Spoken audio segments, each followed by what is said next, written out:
L'œil. Une fenêtre sur l'âme, dit-on. Mais que voit-on lorsque l'on regarde dans l'œil froid et fixe d'un reptile? Un éclair de mystère, certainement.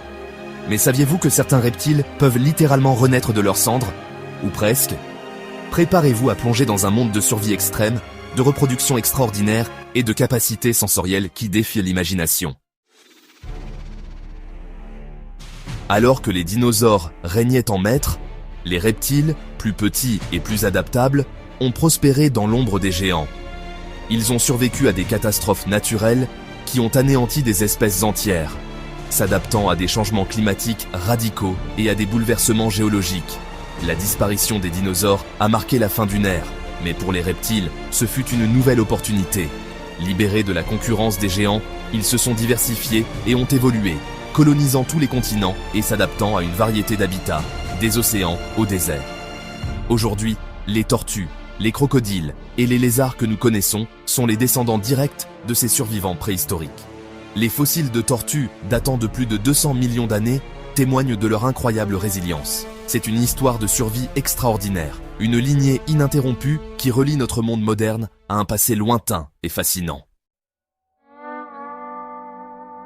Dans le monde animal, la détermination du sexe est souvent une affaire de chromosomes.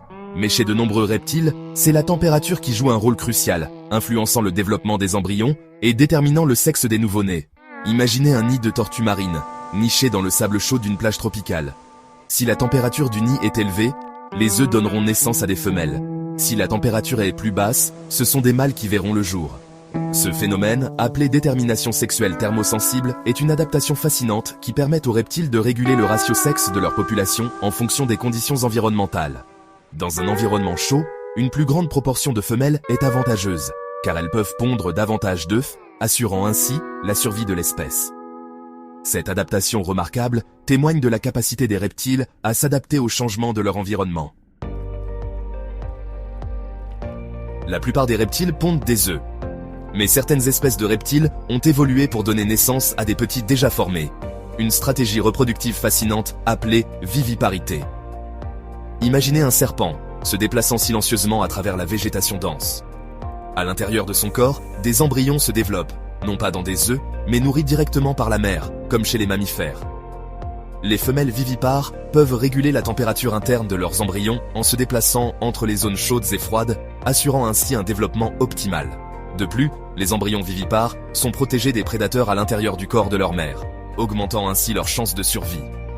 La viviparité est particulièrement répandue chez les espèces de reptiles vivant dans des environnements froids ou à haute altitude, où la ponte d'œufs serait difficile voire impossible. Certaines espèces de lézards, par exemple, donnent naissance à des petits déjà formés, parfaitement équipés pour survivre dans les conditions difficiles de leur environnement.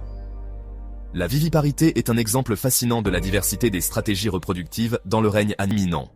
L'œil pariétal est un vestige fascinant de l'histoire évolutive des reptiles, un héritage d'un passé lointain où cet organe jouait probablement un rôle encore plus important. Dans le règne animal, la perte d'un membre est souvent un handicap majeur, voire fatal. Mais les reptiles, eux, ont développé une capacité étonnante, la régénération. Imaginez un lézard, surpris par un prédateur. En un éclair, il abandonne sa queue qui se met à gigoter frénétiquement, détournant l'attention de l'attaquant. Le lézard, lui, en profite pour s'échapper, sain et sauf. En quelques semaines, voire quelques mois, une nouvelle queue repousse, pas tout à fait identique à l'original, mais fonctionnelle. Ce processus de régénération est rendu possible par la présence de cellules souches dans la queue du lézard. Ces cellules, capables de se transformer en n'importe quel type de cellules, se mettent à se multiplier rapidement après la perte de la queue, reconstruisant les tissus manquants, os, muscles, peau, nerfs. Certaines espèces de lézards peuvent également régénérer des membres entiers, voire des parties de leur cerveau. La reproduction sexuée, impliquant un mâle et une femelle, est la norme dans le règne animal. Mais certaines espèces de reptiles défient cette règle en ayant recours à un mode de reproduction fascinant. La parthénogenèse ou reproduction asexuée. Imaginez une femelle dragon de Komodo isolée sur une île déserte. Impossible de trouver un partenaire pour se reproduire, qu'à cela ne tienne. Elle peut produire des œufs viables par elle-même, sans aucune intervention mâle. Ce phénomène s'explique par la capacité de certaines femelles reptiles à produire des œufs contenant tout le matériel génétique nécessaire au développement d'un embryon. Ces œufs, non fécondés par un spermatozoïde, donnent naissance à des clones de la mère, des répliques parfaites portant le même patrimoine génétique. La parthénogenèse, bien que rare, a été observée chez plusieurs espèces de reptiles, notamment les dragons de Komodo, certains geckos et serpents. Elle représente un avantage certain pour les espèces vivant dans des environnements isolés, où les partenaires sexuels sont rares, ou pour coloniser rapidement de nouveaux territoires. Cependant, la reproduction asexuée a aussi ses limites. Le venin de serpent, une substance qui inspire à la fois la fascination et la terreur. Un cocktail mortel de toxines capable de paralyser, de tuer, de dissoudre les tissus. Une arme redoutable utilisée pour la chasse et la défense. Imaginez un cobra royal, majestueux et menaçant, déployant son capuchon, prêt à frapper. Son venin, une neurotoxine puissante, peut tuer un éléphant d'une seule morsure.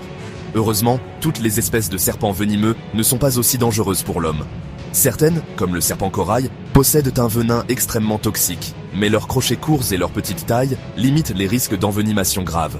D'autres, comme la vipère heurtante, injectent de faibles doses de venin, provoquant des douleurs intenses, mais rarement mortelles. La toxicité du venin varie considérablement d'une espèce à l'autre, et même d'un individu à l'autre. Elle dépend de nombreux facteurs, notamment de la composition du venin, de la quantité injectée, de la taille et de l'état de santé de la victime. Le venin de serpent, aussi dangereux soit-il, est un miracle de la nature. Les scientifiques étudient le venin de serpent depuis des décennies, espérant découvrir de nouveaux médicaments pour traiter des maladies graves comme le cancer, les maladies cardiaques et la douleur chronique. Outro. Et voilà, notre exploration du monde fascinant des reptiles touche à sa fin. Des survivants préhistoriques à la reproduction asexuée, en passant par la régénération et le venin mortel, les reptiles ne cessent de nous étonner par leur diversité et leurs adaptations extraordinaires. Quel fait vous a le plus choqué ou émerveillé? Dites-le moi dans les commentaires ci-dessous. Si vous avez aimé cette plongée dans le monde reptilien et que vous voulez découvrir d'autres secrets de la nature, n'oubliez pas de laisser un pouce bleu, de vous abonner à Diverti.tv et d'activer la cloche pour ne rien manquer. Merci d'avoir regardé et rappelez-vous, la nature est pleine de merveilles. Il suffit d'ouvrir les yeux. À très bientôt pour une nouvelle aventure.